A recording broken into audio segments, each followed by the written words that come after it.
Hello friends, welcome to my channel. तो friends, आज हम डिस्कस करने वाले हैं कि ऑर्गेनाइजिंग क्या होती है, ऑर्गेनाइजिंग की क्या प्रोसेस है। इससे पहले हमने डिस्कस किया था कि हमारा प्लानिंग क्या होता है, प्रोसेस क्या है, उसके टाइप्स क्या हैं, है ना। आई होप आपको वो समझ में आ गया होगा। तो चलिए आज हम ऑर्गेनाइजिंग को समझते हैं। ठीक है, बुक में आपने पढ़ लिया होगा। अब मैं आपको बिल्कुल प्रैक्टिकल तरीके से समझाऊंगी, आप बिल्कुल नहीं भूलोगे। ठीक है, तो देखो ऑर्गेनाइजिंग क्या होता है।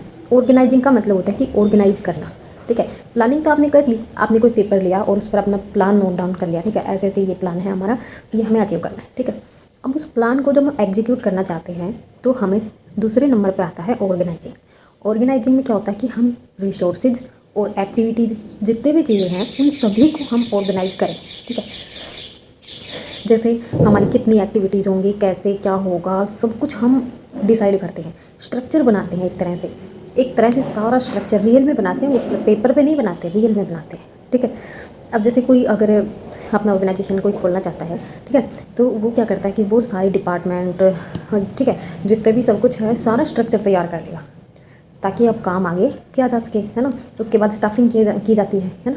तो इसकी प्रोसेस जब हम समझेंगे तो बिल्कुल अच्छे से समझ में आ जाएगा कि ऑर्गेनाइजिंग क्या होती है। तो देखो, फर्स्ट स्टेप होता है identification and division of work. तो ऑर्गेनाइजिंग का पहला यही काम है कि हम काम को देखेंगे। ठीक है, हमारा क्या क्या काम होगा और हम उसको डिवाइड कर देंगे, पार्ट्स में डिवाइड कर देंगे। ठीक है, पार्ट्स में डिवाइड करेंगे तो अच्छे से मैनेज होगा, है ना।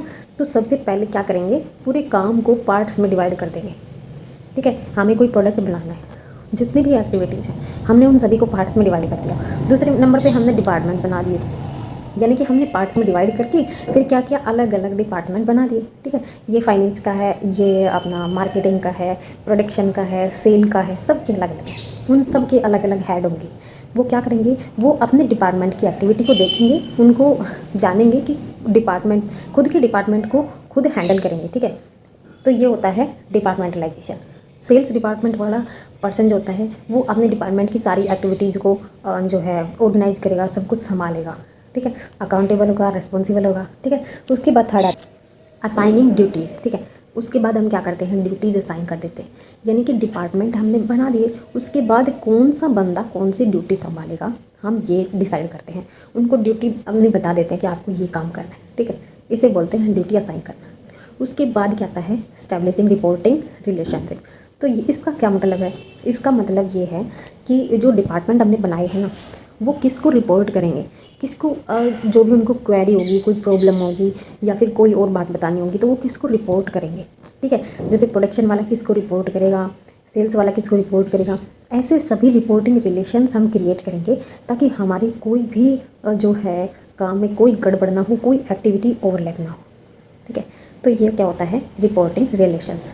एक दूसरे का आपस में रिलेशंस डिसाइड करना, कौन किसको रिपोर्ट करेगा, कौन क्या करेगा, क्या उसकी ड्यूटी है, ये सभी ऑर्गेनाइजिंग में हम डिसाइड करते हैं। तो ये होती है ऑर्गेनाइजिंग की प्रोसेस। आई होप आपको समझ आ गया होगा। ठीक है, थैंक यू सो मच।